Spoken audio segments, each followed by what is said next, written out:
తెలంగాణ అంతటా విస్తారంగా వర్షాలు కురుస్తున్నాయి.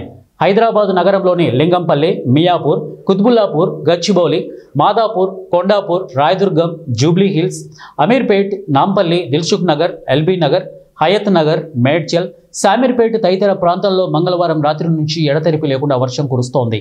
ఉమ్మడి నల్గొండ జిల్లాలో పలు ప్రాంతాల్లో వర్షం పడుతోంది. నల్గొండ, సూర్యాపేట, భువనగిరి, యాదగిరిగుట్ట, ఆలేరు, రాజాపేట, మోటుకొండూరు, తుర్కపల్లి, బొమ్మల రామారంలో వర్షం కురుస్తోంది. ఇక భువనగిరి మండలం నందనంలో భారీ వర్షం కురిసింది. సింగిరెడ్డిగూడెం రైల్వే అండర్ పాస్ బ్రిడ్జి వద్ద భారీగా వర్షపు నీరు నిలిచింది. వికారాబాద్ జిల్లాలోని కోట్పల్లి ప్రాజెక్టు అలుగు పారడంతో భారీగా వరద ప్రవహిస్తోంది. దీంతో చుట్టుపక్కల గ్రామాలకు రాకపోకలు నిలిచిపోయాయి. కామారెడ్డి జిల్లాలో పలుచోట్ల వర్షం కురుస్తోంది. దోమకొండ, బీబీపేట, మాచారెడ్డి, బిక్కనూరు, పాల్వంచ, పిట్లం, నిజాంసాగర్, బిక్కనూరు, లింగంపేటలో వర్షం పడుతోంది. ఎల్లారెడ్డి మండలం లక్ష్మాపూర్ వద్ద కల్వర్టు తెగింది. దీంతో రోడ్డు దెబ్బతిని ట్రాఫిక్ స్తంభించిపోయింది.